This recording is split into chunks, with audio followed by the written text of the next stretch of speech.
Hello, everyone. I am super excited to have you all join me on tonight's live. If you don't know me, my name is Melissa Fleury, and I am a career coach and founder of the Branded Career, where we help corporate professionals land and excel in their first six-figure job. So, if this is your first time tuning in with me, go ahead and write in the chat. First time. For those of you that have been on my previous lives, I want you to write OG because I want to welcome you back. And then lastly, if you are catching the replay, go ahead and type in replay. I love seeing comments so that I can go ahead and directly message you all and just make sure that you all are getting extreme value out of these lives. So today's title, we are talking about clarity, competence, and confidence. And these are the three things that I believe will help you transition to your next level. So when I came up with this topic, it was because I was coming across a lot of people who were in this place of just being stuck, being bored, and just feeling like they weren't doing meaningful work. And most recently, I hosted a live called How to Land Your First Six-Figure Job. And for those of you that have were on that live, go ahead and drop in the chat how was it for you and just share your experience. But I noticed when talking to a few individuals who were part of that webinar that there was this overwhelming just sense of just not being clear, unsure what their next steps were, even though they had all of the credentials, all of the education, and there were just so much going on that they were just like, I'm not even sure if this next six-figure move is accessible and attainable to me. So let's first talk about clarity, right? And so clarity is knowing exactly what you do and why you do what it is that you want to do in your career. And I come across a lot of people who actually know what they want to do, right? They know that they have this desire to move into project management, move into business development, move into marketing, right? But there are so many things that are holding us back that we're feeling like, you know what, maybe I just can't do those things. And a couple of those fears that I've written down and even just thought about while talking to some of my clients are, what if I pivot into a new career and it doesn't work out, right? That is that fear of failure. You know, you've invested all this money in a degree, you've invested all of this time in a career, and now 10 years, 15 years later, you decide you want to do something different. And many of us are kind of like, I don't know if I can take that risk because I have a good paycheck, right? I am making $75,000, right? I am working for a company that is good to me. You know, I have solid vacation time, I have solid benefits. But if we are honest about it, we're burnt out, right? You're burnt out. Your company is paying you good, but it's not good enough for you anymore. You're realizing that you want more excitement, right? You want to be dealing with new projects, new clients, right? So I just always encourage that even if there is this fear of failure, one, you have to know that it's not real. Because oftentimes we just think that automatically we're going to fail. But most of us have a track record of more successes than we actually do failures. But the only things that we can focus on are the failures that we've had in the past. Another thing that's keeping us stuck and unclear is this fear of judgment. I know all of us are like grown adults, and we're like, okay, I don't care what nobody got to say about me. But secretly, many of us still deal with that. We're thinking about, okay, I know I spent 15 years doing this. What are my parents going to say? What is my spouse going to say? For those of you that are married, what is my spouse going to say once I tell them, you know what, I completely want to change my career? And so we get stuck into these things that other people have created for us because maybe you have been successful. Your friends have seen you be the successful lawyer or have seen you be the successful manager, that you're realizing, you know what, I am stuck to the validation of other people. And so I want to encourage you all, and I also have some questions that I want you to reflect on, because laying the foundation for clarity is so important for you to take the next steps. Because when you are not clear, then you become indecisive, right? This is where I like to call it the double dutch. This is like one day you're in the job search, the next day you're out. One day you're super excited about doing the work, the next day you don't want to do it, right? And so I want to make sure that when you decide to work with me or when you decide to actually commit to your goals, that you are absolutely clear that this is what you want to do for yourself and not necessarily what someone else has envisioned or thought up for you. And then the last thing when it comes to just fear is the fear of wasted time. I know I've come across many clients that have said, you know what, I spent 15 years with this company. I spent 15 years in this industry. I don't know what else to do with my time, right? I feel like maybe I should just be more invested. Maybe I should just be the subject matter expert. And all in all, it's really just a fear of what happens if the time and the effort and the money that I put in leads to nothing, right? And that's not true. You spent 15 years actually getting better. You spent 15 years honing your skills. It may not be the specific skills that you utilize for your job, but you never know. It's probably your time management skills, your project management skills, maybe your negotiation skills, your team building and your leadership development skills. Like there are so many secondary skills that we develop in our careers that we kind of don't pay attention to because we're only focused on the skill that we deemed is worthy, right? It's the skill that we deemed is what is going to get us paid. Not realizing that many of our quote unquote secondary skills are things that many of our companies are willing to pay, or other companies are willing to pay six figures for. And so I want to make sure that you all really understand the importance of clarity. And I don't say this from the place of sit down and ask these questions and tomorrow you're going to be clear.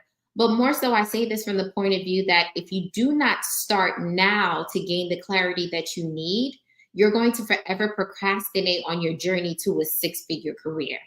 And so I built out an equation that I work through with my clients is that when it comes to gaining clarity in your career is that the first thing that you want to do is actually admit to what it is that you want to do.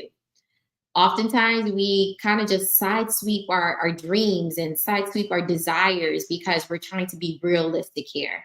And I don't want you to do that because time is going to keep passing and your responsibilities are only going to continue to increase.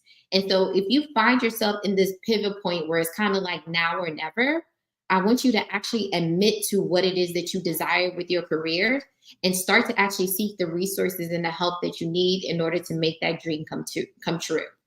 The second thing is that after you admit to it, you have to commit. Because if you do not commit to what it is that you're verbally saying, then you're not going to follow through on the actions that's needed in order for you to gain the clarity. Because one thing that I found in my own personal journey, as well as with the journey of my clients, is that clarity comes through actual action, right? Clarity doesn't come through thinking things through. Clarity doesn't come through reading everything. Clarity comes through having conversations, and specifically the tough conversations. And clarity comes through just putting yourself out there and doing the steps that's necessary in order to achieve your goal. The next thing is that when it comes to asking yourself questions and when it comes to gaining clarity, and if you have your pens and paper, I definitely suggest that you write these down so that you can journal it, is that what skills come easy to me? And remember, I talked about secondary skills, leading, it could be writing, organization, analysis. Like some people are just like their default setting is like Excel spreadsheets, right? That's not everybody's default setting. So if that's something that just comes easy to you, lean on that. Start thinking about careers that can really amplify the skills that are just natural for you. The second thing is, what do you genuinely enjoy about your career, right? And notice I didn't say what makes you money. I want to know what genuinely makes you like just smile, right? What genuinely makes you show up to work. And so if you find that it's only the paycheck, that's absolutely okay. But as we're thinking about what the next step looks like, especially in a six-figure career, I want you to have some actual fulfillment and enjoyment out of your career. The next question I want you to ask yourself to gain clarity is what are companies that you actually admire and would really want to work for? I think sometimes we get caught up in just what our industry is doing and who are the big players in our industry, not realizing that there are thousands, millions of companies, not only in the US, but also across the world. And so if you find yourself wanting to work for Apple, or if you find yourself wanting to work for a train company or wanting to work for AT&T, I'm just throwing things out there, give yourself permission in order to do that. Then we can figure out, okay, what kind of career can you build with that company? A big question that I always ask my clients and potential clients is, what does a six-figure career look like to you without limits? And the reason why I say without limits is because oftentimes we try to be too realistic about what it is that we desire. So even if we want a company, want a career where it's complete remote work. Right now, companies are asking employees to come back to the office. We might be thinking, you know what, maybe I need to settle for hybrid. Or maybe you want to be on the polar opposite and you desire to be in the office, or you desire to be in a traveling role, but you're not sure if that's going to be available for you. And so I want you to start thinking, if I take off the limits of salary caps, if I take off the limits of location, take off the limits of industry, what does that look like for you? And so another way that you can gain clarity is to get feedback. And when you're going through your career journey, you have to know that you're not doing this by yourself. You have to know that you need a support system and people that are essentially going to be mirrors for you, right? And so I have this assignment for you, is that one question that I want you to ask people that are extremely close to you. So this could be your best friends, it could be your spouse, it could be people at your church or your house of worship, but ask them, what are your strengths, but also ask them what are your perceived weaknesses. And I want you to make sure that you ask them for complete and transparent honesty. Okay, you don't want them to fluff it up. You don't want them to, spare your feelings, although it should be respectful. But essentially, you need raw data. Like, you cannot make change. And I'm kind of thinking about this as a recipe, right? Like, you can't tweak the recipe until you know exactly what are all the ingredients that you need, right? So I want you to be able to get all of the data so that you can create the career recipe that you desire. All right. So let's talk about competence, because I think competence is something that many people jump to when it comes to landing a six-figure job or transitioning to the next role, is thinking to themselves, oh, like, oh, I can do the job, right? I have this degree, I have the certification, I know how to do this. And yes, competence is extremely important. However, it's not enough for you to just have the goal and have the clarity. You also need to have the skills and the knowledge to do the job and to back it up. Now, yes, having a degree is important. However, many of us have just relied on studying the job and haven't necessarily done the job, right? Or had any practical applications of the things that they studied in their grad program. And so it's really important for you that you're continuously learning, that you're honing your craft, and also that you're staying up to date on industry trends. Other thing when it comes to competence is that you're going to need to sell the fact that you know what it is that you're doing. And so you need to be able to give real world examples about how you've been able to manage a team, or how you've been able to manage a project utilizing Scrum or Agile, or even understanding and explaining the difference and which one is best. So I say that when you're going into a six-figure role or any of those leadership positions, is that you want to think about what is the mind frame of those leaders, right? How are they thinking through strategy? How are they thinking through decision making? Because these are the thought processes that that essentially will show how competent you are in your job or in your career aspect. So when it comes to questions about competence, I want you to ask yourself is, are there opportunities at work to build skills for not only your career as well as your promotion? And I say this because oftentimes many of us are just looking for a new job, right? I just want a new job. I'm trying to get out of here. I'm trying to make more money. And yes, it is absolutely true that leaving your current job can absolutely position yourself to make more money. However, oftentimes we overlook the fact that we can make more money where we currently work, by positioning ourselves to ask better questions, position ourselves for a promotion, and also structure our promotion and mid-year talks so that we're able to achieve our salary targets as well as our titles. And so you want to make sure that you're really picking strategic projects throughout the year that can not only help position you for the promotion, but gives you the exposure and the experience that you need to overall build your career. The second thing when it comes to competence is what's a realistic time frame in order for you to improve your skills and your knowledge base. So if you decide that you want to completely pivot into a new career and you realize there's some technical aspects to that career that you actually need to learn, I want you to think about it. Like, okay, I want to look for a new job, but this program or trying to learn this new thing might take me 3 months or it might take me 6 months. So I want you to build that into your career plan as you're thinking about your next steps. And the third thing that I want you to consider when it comes to increasing your knowledge base and your competence is how much are you willing to invest to grow? And I realize that many of us really love the free route. And what do I mean by free? Of course, not paying money, right? But there's always a cost to everything that you desire. It's going to be time, it's going to be energy, and it's going to be money. It's going to be one of those three things. So even if you get out of not paying something monetarily, it's going to take your time. And if it's not going to take your time, it's probably going to take your energy. And so I want you to think about these things because there is going to be a cost for your investment. The question that you need to ask yourself is what are you willing to pay or what are you willing to put in to shorten that time span? All right. Lastly, let's talk about confidence. And the reason why I save confidence for last is because this is something that I really want to dive deeper into. And so I find that many people deal with a lack of self confidence. And it's not because, and it's not, and what I realize is that oftentimes I think that people come to me and they're just like, okay, just make my resume better, help me interview. And we do those things, right? We work on the strategic parts, we work on the tactical parts, and making sure that you're able to answer questions concisely, that it's really aligned with your brand, and that you're able to really present yourself well.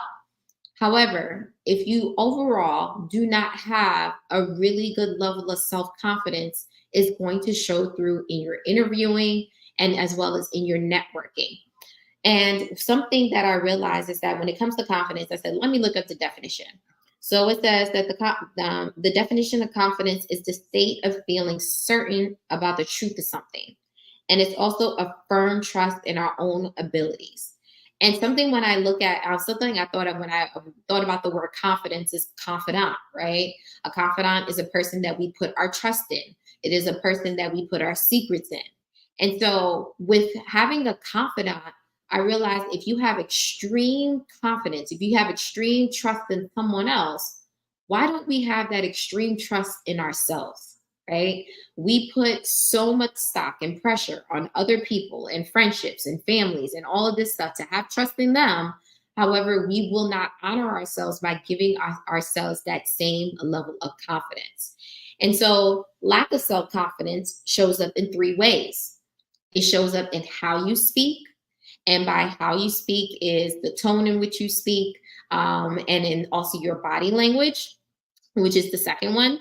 So when you have lack of self-confidence, although you may be sitting there very pretty and dignified, when it comes to certain questions, when it comes to different answers that you're giving or different scenarios, you'll realize that a person lacks self-confidence by how their body language, I guess, happens, right? So it can be a slouching of shoulders. It can be breaking of the eye contact. It can be lowering their tone, right? So there are different cues. I think that's what I was looking for. There are different cues that can signal to someone through your body language that you lack self-confidence. Another way that lack of self-confidence shows up is in your resume or your LinkedIn, or honestly, overall in your career portfolio.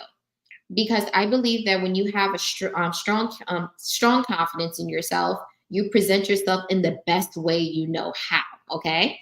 And so when you're thinking about a person that's confident, you think about somebody that's radiant. You think about somebody that is poised, someone that kind of sits up straight, right? You think about the way that they present their resume in an aspect that really amplifies who they are. However, I come across a lot of people when I read their resume as shrinking themselves, right? And what I mean by shrinking themselves, they forget to talk about the fact that they've led a team of 15 people. They're unsure of how to really put on their resume that they've generated millions of dollars of revenue. They don't even talk about, or I can't even tell you how many people have left off certifications and trainings and different promotional things that they've done on their resume. And so the question becomes, is it because you do not know how to structure your resume or any of those things? Or is it really a lack of self confidence that you're unsure that you're even worthy of this next step that you're stepping into? And so I want you to really start thinking about that, because when it comes to confidence, it's not about being cocky. It's not about just inflating yourself, but it's really just about self promotion. Because if you do not promote yourself or advocate for yourself, nobody will. Okay. When you're in that interview, it's not about, oh, I want her to get the job. It's really about, is this person aligned with the business and are they going to be able to meet our needs?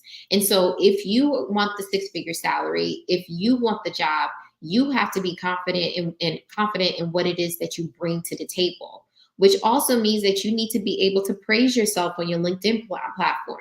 You need to be able to praise yourself on your resume. Because something that I'm realizing is that praising yourself is not about, hey, look at me just because I'm great, but it's more so, hey, look at me and see how I can help you. Okay. Because there are people that put their receipts online. And for me, it's kind of like, oh, wow, I didn't know she does that. Oh, wow, I didn't know he accomplished that. And it puts a mental note in my head that's like, okay, when I need help with such and such, I'm going to reach out to that person. And so you need to be so confident in yourself that simply what you're doing is just sharing the facts, right? And there's no need to shrink back from it, because you worked hard, you studied hard, you put in the investment. And so, all in all, you want that return on the investment. And what is that return? Being in a fulfilling, well paid career. And so, when it comes to confidence, here are some things that I want you to think about and really just journal through, so that you're able to really move forward for the rest of 2024. The first thing is, what challenges have I overcome in the past and how did I handle them? And the reason why I ask this question is because oftentimes when we're going through hard things, all we can think about are the hard things. And all we can think about is the fact that I just want this to be done. But not realizing that confidence comes through overcoming. And when we remember the hard things, we also remember how we've grown from it. We remember how we've strengthened ourselves emotionally, spiritually, maybe even financially, right? Because we went through something hard. And so also I realized for myself is that when I reflect back on the hard things, I put it in comparison to whatever it is that I'm going through now or whatever the goal is. And I say to myself, like, I've been through worse. This ain't nothing, right? So when you have confidence, when you have experience, it lends itself to increased confidence. The second thing is, when it comes to confidence, or what are your greatest strengths and your greatest accomplishments?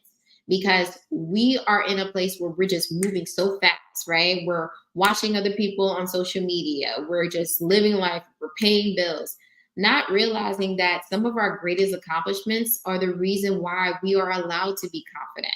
When it comes through getting your degree, right? Some people did it in 4 years. Other people did it in 10. But at the end of the day, you did it. And that's something you should be confident in. Maybe you've been laid off, right? That's something that I dealt with. And overcoming financially what I did, and looking at the fact that now I have a savings account and now that I'm investing and all of these other things, it is those hard things that I realized, okay, all right, I have something to be confident in. And so looking at your accomplishments, looking at your strengths can definitely help increase your confidence. The second thing is, how do I talk to myself when faced with certain setbacks or failures? You are the person that lives in your body. So you are the person that probably talks to yourself the most. And I'm realizing that how we speak to ourselves and in the care in which we speak to ourselves really lends itself to the clarity that we receive, as well as the confidence that we allow ourselves to have. And so, one thing that I remember from Eric Thomas, and this is years ago, but it always stuck with me. He's like, you have to constantly think about what you're thinking about, right? And you have to capture these thoughts. And if they aren't aligned with the person that you want to be, if they aren't aligned with the positive thoughts that you need to have, then you need to reject them.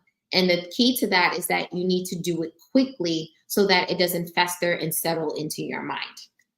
And then lastly, one question that I have, the last question that I have for you is, how do I envision myself when I'm fully confident?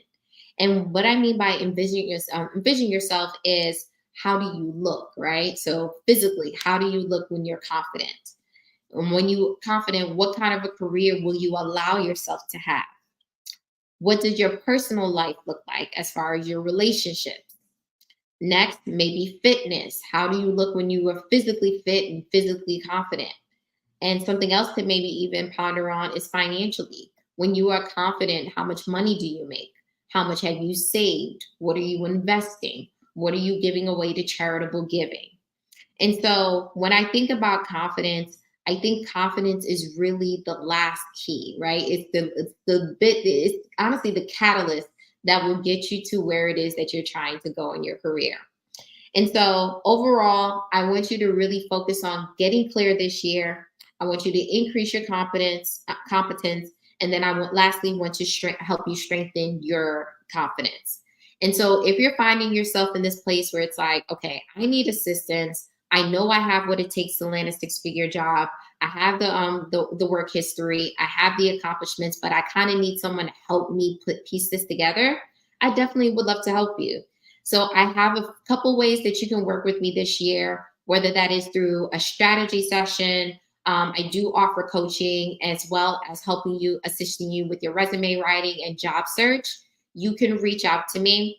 I have a link in this video, and I can try to drop it in right after this, where you can book a call with me and we'll be able to figure out what is the next best step for you in order to land your six-figure job. So with that, I don't have anything else. If you have any questions, drop them to me in the DM, or you can leave them here on the post and I will get back to you. But with that, I'll talk to you soon. Bye.